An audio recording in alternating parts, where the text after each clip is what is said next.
दिन से फिर गिरता ही रहा। कल अचानक से बहुत सारे बैंकर्स बाहर निकल के आए और वो रिसेशन की बातें करने लगे, जिसमें जेपी मॉर्गन के सीईओ, गोल्डमैन सैक्स, बैंक ऑफ अमेरिका, ये सब इतनी ज़्यादा चिंता जताने लगे कि जैसे लग रहा था पता नहीं 2 दिन के अंदर ऐसा क्या बदला। तो ये हर कॉर्नर से ये वॉइस आई कि इन्फ्लेशन पे हम जा रहे हैं।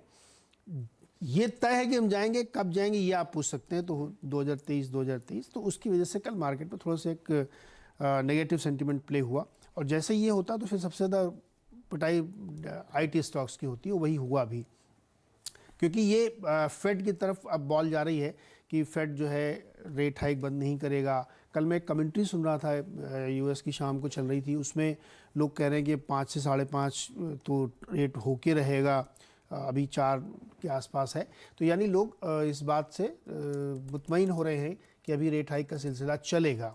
और अब पता नहीं, हो सकता कुछ दिन बाद 2-4 दिन लोग ये भी कहने लगे कि 75 बेसिस होगा दिसंबर में, क्योंकि जो नैरेटिव्स बन गया है ना, वो जो सारे कल तक बड़ी तेज़ी की बातें कर रहे थे, इंक्लूडिंग मिस्टर डायमंड, ये जो हर तीसरे दिन के स्टेटमेंट देते हैं, अब कल से वो रिसेशन की बातें कर रहे हैं।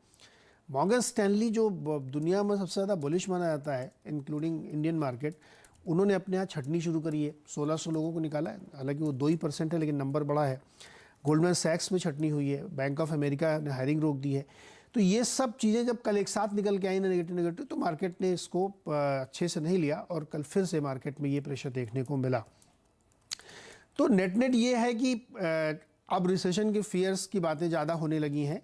और मुझे लगता है कि ये सारी जो नॉइस या जो नैरेटिव्स हैं, इसमें आपको एक चीज़ ध्यान रखनी है, अब से लेकर के अगले 20-25 दिनों तक। रेट भी छोड़ दीजिए, आप फेड क्या करता है, अर्निंग्स असली चीज़ वो है। और मुझे लगता है मैसिव डाउनग्रेड्स हो सकते हैं जनवरी में, जब Q4 की अर्निंग इनकी आती हुई दिखेंगी, क्योंकि वो जो अभी आपने रिजल्ट्स देखे ना, उसमें कट्स आए ना, जॉब लॉसेस हुए हैं, रेवेन्यूज़ गिरे हैं, प्रॉफिट्स गिरे हैं। मेटा के ऊपर आयरिस अथॉरिटी ने बैन लगा दिया, स्टॉक 7% गिरा कि आप डेटा बेच नहीं सकते बिना कंज्यूमर की परमिशन के। तो ये सब आपको नंबर्स में रिफ्लेक्ट होगा रिजल्ट में। तो मुझे लगता है अर्निंग्स पे ध्यान रखना चाहिए, इंडियन अर्निंग्स पे भी ध्यान रखिए आप। बाकी नॉइस छोड़ दीजिए, कौन क्या बोल रहा है, क्या रेट्स आ रहे हैं, तो उसको मार्केट डाइजेस्ट करने की कोशिश कर रहा है। लेकिन ये पूरी कहानी यूएस की कहानी है। चाइना में आइए तो एकदम उल्टी कहानी चल रही है यहाँ पे। चाइना में अब और ज़्यादा ईज आउट कर रहे हैं, वो नेगेटिव आरटीपीसीआर नहीं चाहिए, दुकान में या कहीं भी जाइए आप, सब और ईज आउट कर दिया, क्योंकि उनको समझ में आ गया कि जीरो कोविड पॉलिसी चल नहीं सकती।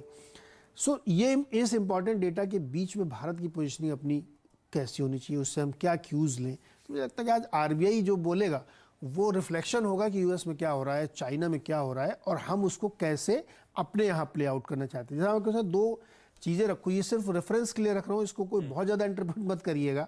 यूएस का जो मैन्युफैक्चरिंग ऑर्डर्स चाइना से आता, वो 40% गिर गया है। और अक्टूबर से नवंबर के बीच में जो चाइना के वॉल्यूम्स हैं वो 21% गिरे हैं। और चाइनीज़ न्यू ईयर में जाने से पहले ही लोग अपनी फैक्ट्री 2 हफ्ते पहले बंद कर रहे हैं। तो इस तरीके के जो डेटा पॉइंट्स हैं वो आपको कहीं ना कहीं इशारा करते हैं कि जो गलतियां लोगों ने की है ना, चाइना ने जीरो कोविड पॉलिसी, उसका खामियाजा ये आपके सामने आता हुआ दिख रहा है। तो नेट आप आरबीआई को सुनिए, वो आपको बताएंगे कि ग्लोबल पिक्चर क्या है। आज का ग्लोबल क्यों आपको आरबीआई से लेना है। ठीक है, वो 10 बजे पता चलेगा, लेकिन उससे पहले ये हेड्स अप आता हुआ, एक तरफ फेड हॉकिश, दूसरी तरफ ये रिसेशन का तड़का, मुश्किल हो गया थोड़ा सा। ये कंफ्यूजन के बीच में मेरे ख्याल में नर्वसनेस ज्यादा है। हाँ, अच्छा, मैं कई बार सोचा था, मैं सुबह आप लोगों की कमेंट्री भी सुन रहा था कि डॉक्टर